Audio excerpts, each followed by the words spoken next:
भक्ती ते नमन वैराग्य तो त्याग ज्ञान ब्रह्मी भोग ब्रह्मतनु देहाच्या निरासे पाविजे या ठाया माझी ऐसी काया जवन भे उदक अग्नी धान्य झाल्या घडे पाक एका बिन एक कामा नये देहाच्या निरासे पाविजे या ठाया माझी ऐसी काया जवन भे का म्हणे मज कळते चाचणी बडबडचे वाणी अथवा सत्य देहाच्या निरासे पाविजे या ठाया माझी ऐसी काया जवनभे समचरण सरोजम सांद्र नीलांबुदाभं जगन निहित पाणी मंडनं मंडनानां तरुण तुलसी मालां कंधरं कंजनेत्रं सदैव धवलहासं विठ्ठलं चिंतयामि पांडुरंगा करू प्रथम नमन दुसरे चरणा संतांची या त्यांच्या कृपादाने कथेचा विस्तारू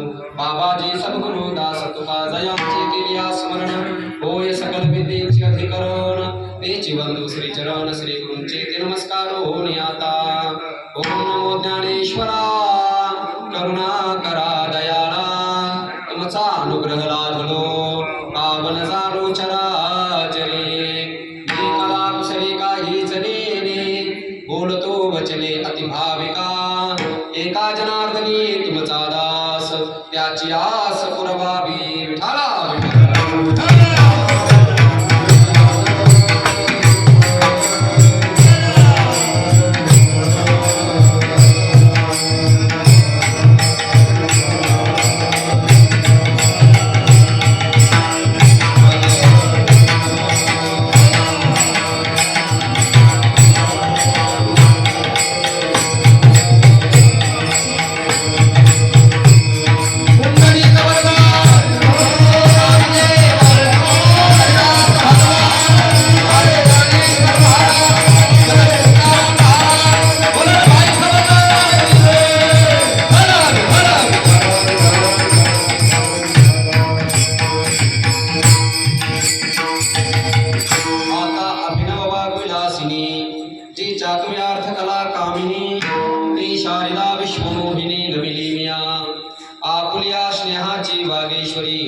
जरी मुकयाते अंगीकारी तंतु वाचस्पती सैकरी प्रबंध होडा आता कृपा भांडवल सोडे घरी माझी मतीची कोतडी करी ज्ञान पद्य जोडी थोरा बिमाते विठाला विठाला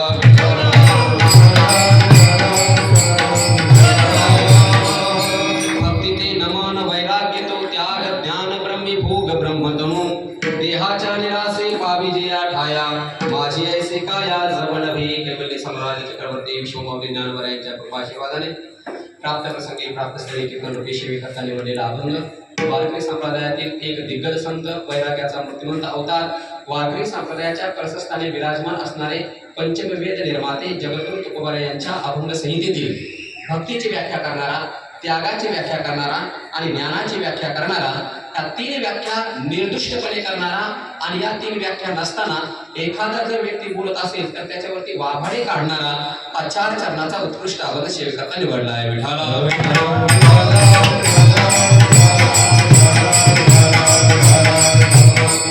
सालाबादप्रमाणे चालत असणारा हा अखंड हरिनाम सप्ताह जिंतूर क्षेत्रामध्ये चालू असणारा शिवाजीनगरमध्ये भगवान गणरायांच्या दरबारमध्ये चालू असणारा हा अखंड हरिनाम सप्ताह आणि त्यातील आजचीही 7व्या दिवसाची कीर्तन वा पुष्प सेवा भगवान परमात्म्याच्या चरणावरती समर्पित करण्याकरता मी या ठिकाणी उपस्थित आहे मला साथीला या ठिकाणी नाद ब्रह्माचं अवतरण करण्याकरता कारण कीर्तनकार म्हणल्याच्या नंतर त्याला गायक वादक लागत असतात समश्रुती लागत असतात एकल्याचा नवे खेळ मनवुनी मेळ मेळ मेला कीर्तन म्हणल्याच्या नंतर वक्ताही लागतो गायकही लागतात वादक लागतात समश्रुती लागतात सगळेच मुली लागत असतात म्हणून या ठिकाणी शब्द ब्रह्माचं अवतरण करण्याकरता मी तर आहेच परंतु नाद ब्रह्माचं अवतरण करण्याकरता जिंतूर आणि जिंतूर परिसरातील सर्व ज्येष्ठ श्रेष्ठ वारकरी मंडळी या ठिकाणी उपस्थित आहेत माझ्यासोबत आलेले आनंदीवरून महाराज मंडळी ते देखील या ठिकाणी उपस्थित आहेत सर्वांच्या सहकार्याने सेवा आपण परमात्म्याच्या चरणावरती समर्पित करण्याकरता या अभंगावरती चिंतन करण्याचा यथामती यथावकाश प्रयत्न करणार आहोत अभंग जर लक्षपूर्वक श्रवण केला तर तुमच्या लक्षात येईल या अभंगाच्या माध्यमातून जगद्गुरु तुकोबा भक्तीची वैराग्याची, त्यागाची आणि ज्ञानाची व्याख्या करतात. कारण कशाला म्हणायचं भक्ती, कशाला म्हणायचं ज्ञान आणि कशाला म्हणायचा त्याग.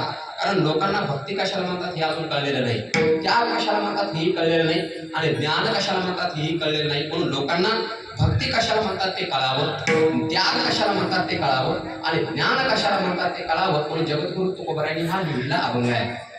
अभंगामध्ये प्रारंभाला जगद्गुरु तुकोबाराय म्हणतात भक्ती. भक्ती म्हणजे काय? भक्ती ते नमन. नमन जगद्गुरु तुकोबाराय म्हणतात नमन करणं. याचा विस्तार मी पुढे करणार आहे. भक्ती भक्ती भक्ती म्हणजे काय? नमन म्हणजे भक्ती आहे. भक्ती ते नमन. वैराग्य वैराग्य म्हणजे काय? वैराग्य तो त्याग, जीवनामध्ये त्याग करणं याला वैराग्य म्हणलंय. आणि ज्ञान ज्ञान म्हणजे काय? ज्ञान ब्रह्मी भोग ब्रह्मतनो.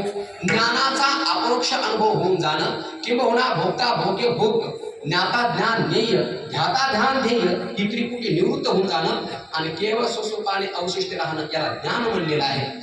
आणि एखाद अशा स्थितीपर्यंत जर जायचं असेल तर देहाचा निराश व्हावा लागतो. म्हणजे स्थूल देह मी नाही असा बोध व्हावा लागतो. सूक्ष्म देह मी नाही, कारण देह मी नाही, या देहाच्या अतीत असणारा तुम्ही आहे असा बोध व्हावा लागतो. मग मनुष्याचं जीवन परिपूर्ण केव्हा होतं? ज्याच्या जीवनामध्ये ज्ञान आहे, ज्याच्या जीवनामध्ये त्याग आहे आणि ज्याच्या जीवनामध्ये भक्ती आहे. तीनही गुण ज्या व्यक्तीच्या जीवनामध्ये आले त्या व्यक्तीचं जीवन परिपूर्ण होऊन जातं. या तिन्ही पैकी एक जरी गुण कमी राहिला, म्हणजे नुसती ज्ञान आणि भक्ती असेल पण जीवनामध्ये त्याग नसेल तर त्याला काही किंमत नाही. केवळ त्याग आहे, ज्ञान आहे, भक्ती नसेल तर त्याला काही किंमत नाही. मनुष्य जीवनामध्ये ज्ञान, भक्ती आणि त्याग हे तीन त्याच्या जीवनामध्ये आले ते जीवन परिपूर्ण आहे हे समजून सांगण्याकरता तिसऱ्या चरणामध्ये उदाहरण दिलंय. उदक, अग्नी, धान्य, झाल्या घडे, पाक. उदक म्हणजे पाणी, अग्नी म्हणजे जाळ आणि धान्य म्हणजे बी वगैरे काय असेल. पाणी, अग्नी आणि धान्य एकत्रित आलं की स्वयंपाक तयार होतो. तसं ज्ञान, त्याग आणि भक्ती, नमन हे तिन्ही एकत्रित आले की जीवन परिपूर्ण होतं.